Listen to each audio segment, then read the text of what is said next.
Bueno, y a medida que sigue extendiéndose el coronavirus alrededor del mundo, es inevitable el temor en las relaciones comerciales internacionales. El día de hoy ha sido precisamente dominado por un lunes negro, pues el efecto del coronavirus y el petróleo hundieron la bolsa de valores en su peor día desde el 2008, preludio a una situación crítica, camino ya a lo que muchos consideran será una recesión internacional. Así que para abundarnos, tenemos aquí con nosotros a nuestro analista de todos los lunes y miércoles, al profesor José Rivera, experto en política internacional. ¿Cómo se encuentra, doctor? Muy bien, doctor, muy bien. Que acabo de entrevistar al presidente del Colegio Médico.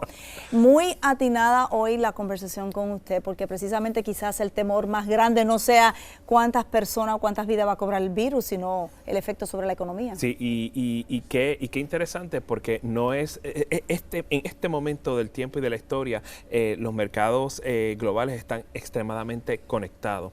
Y claro está, con una economía tan grande como la de China, sufre un golpe tan contundente como este del coronavirus, donde no solamente se está restringiendo el movimiento, sino que la actividad productiva se reduce sustancialmente, crea un efecto en cadena alrededor del mundo, creando lo que estamos mirando ahora. China es responsable de una tercera parte de la economía mundial. Absolutamente. Entonces tenemos ahí una manufactura enorme de equipo tecnológico, porque ya no es solamente bienes baratos, cheap goods, como le decíamos en inglés. La gran mayoría de los artefactos tecnológicos, nuestros teléfonos inteligentes, nuestras tabletas, nuestras computadoras, vienen de China, y eso entonces crea una baja enorme que la vimos entonces reflejada en los mercados de valores. También tenemos el precio del crudo, que precisamente al paralizarse la producción baja la demanda por el consumo del petróleo. Absolutamente, y ese fue el mercado del petróleo fue uno de los que ese commodity recibió un golpe enorme en el día de hoy, bajó por encima del 30%. Pero nosotros podemos pensar para el consumidor que es positivo, pero hay una implicación negativa. ¿Podría suscitarse algún tipo digamos, de guerra comercial al alterarse un poquito la hegemonía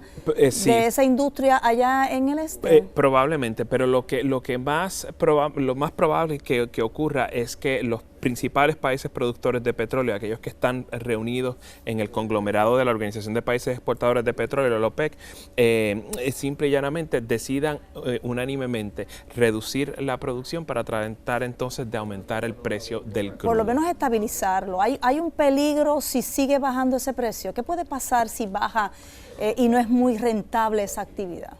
Tenemos que recordar ante todo que una baja en la demanda de crudo, obviamente, y de energía, refleja en ese sentido una merma enorme en la producción y en la actividad productiva, creando entonces golpetazos y un efecto en cadena en todos los sectores económicos, no solamente de los distintos países, sino de la economía mundial. Claro, estamos prácticamente a punto de que ya se comience a utilizar la palabra pandemia, se declara una pandemia. No ocurrió desde el 2009.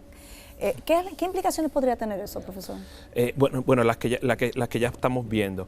Sobre todo y particularmente el hecho de que aún los países democráticos van a tener que contemplar la restricción y la limitación de movimientos, que lo está haciendo Italia ahora, que en el fin de semana brincó de 7.735 casos a 9.672 en el día de hoy. Y toda la región norte de Italia y su capital provincial, Milán, está completamente cerrada y solamente se va a permitir movimiento por razones de trabajo y definitivamente por razones de emergencia. De hecho, en Madrid también suspendieron clases, incluso las universidades paralizaron. Claro que sí, estamos ante el umbral de un cambio cultural en donde probablemente nosotros vamos a tener que trabajar y estudiar a distancia y de manera remota. ¿Usted pensaría que eso en su vida se iba a dar, porque uno lo ve en el cine, ¿no? Lo que uno pensaba que era ciencia ficción, y estamos viendo quizás lo que uno ve en las películas hechas realidad?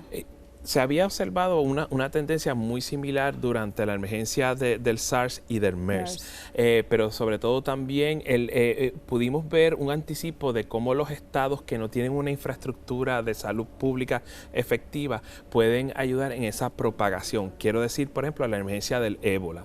Yo creo que las autoridades públicas tienen que estar encima de estas situaciones, precisamente para tratar de evitar que este tipo de tragedia se convierta en una catástrofe social, que fue lo que pasó en África y que potencialmente podría pasar aquí, y lo que me sospecho está pasando en Irán. No sé si nos daría tiempo para ver qué efecto tendría sobre los comentarios del presidente Trump, pero será para la próxima, cuando regrese el miércoles. Muchísimas gracias, profesor. Continuamos con más y el compañero David Reyes.